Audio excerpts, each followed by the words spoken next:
रायपुर से अगली बड़ी खबर आपको बताएंगे, जहां एक 2 साल की बच्ची गायब हुई है। तो देखिए, रायपुर से ये बड़ी खबर आपको बता रहे हैं। रेलवे स्टेशन के सामने सड़क से ये बच्ची गायब हुई है। सीसीटीवी में एक संदिग्ध महिला बच्ची को ले जाती हुई दिख रही है। 8 दिन बाद भी बच्ची का कोई सुराग नहीं मिला और पुलिस बच्ची की लगातार तलाश कर रही है। तो एक 2 साल की बच्ची गायब हो जाती है रेलवे स्टेशन से और सड़क के सामने से ही गायब हुई। सीसीटीवी में हालांकि एक संदिग्ध महिला दिखी जरूर, लेकिन बावजूद इतने दिन बीत जाने के बाद भी कोई पता इस बच्ची का नहीं लग सका है अभी तक।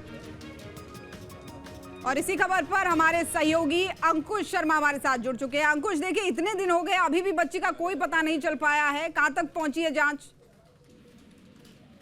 देखिए, वाकई हैरान करने वाली घटना है। और ये रायपुर रेलवे स्टेशन से जो 2 साल की बच्ची मासूम गायब हुई है, उसका सीसीटीवी फुटेज जो है वो भी अब सामने आया है। और सीसीटीवी फुटेज में साफ तौर पर देखा जा सकता है कि कोई संदिग्ध महिला जो है वो बच्ची को गोद में उठाकर ले जा रही है।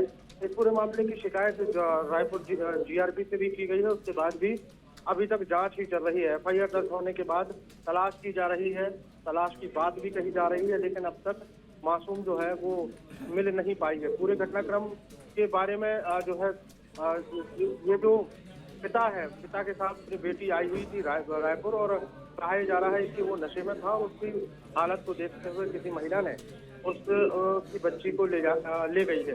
डोंगरगढ़ का रहने वाला है ये प्रशांत भट्ट, और उसने डोंगरगढ़ में भी शिकायत दर्ज कराई है, रायपुर जीआरपी में भी शिकायत दर्ज कराई है। बिल्कुल, लेकिन आप बच्ची के घर वाले क्या कह रहे हैं? क्योंकि देखिए, सवाल इसलिए भी उठते हैं क्योंकि राजधानी का एरिया है। अगर कोई दूर दराज का एरिया होता तो समझ में आता। आप सीसीटीवी सामने आ चुके हैं, राजधानी का एरिया है, ऊपर से रेलवे स्टेशन जहां पर इतनी भीड़ भाड़ रहती है और जीआरपीएफ लगातार तैनात रहती है। तो ऐसे में अगर ऐसी जगहों पर इस तरीके की घटनाएं होती हैं तो वाकई सवाल उठते हैं।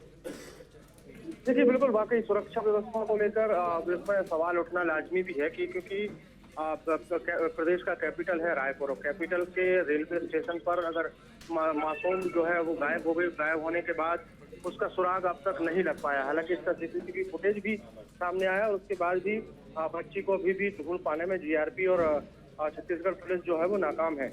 ऐसे में कई सवाल उठते हैं कि जब राजधानी में इस तरीके का अपराध घटित हो रहा है तो बाकी प्रदेश के और क्या हालात होंगे, इस पर भी कहीं ना कहीं कानून व्यवस्था पर सवाल खड़े हो रहे हैं। बिल्कुल, जाहिर तौर पर बड़ा सवाल तो यही कि ऐसी जगह से घटना हुई कैसे, और हो भी गई तो 8 दिन तक क्या हुआ, क्यों नहीं पता चल पा रहा है। बहुत धन्यवाद आपका तमाम जानकारी साझा करने के लिए।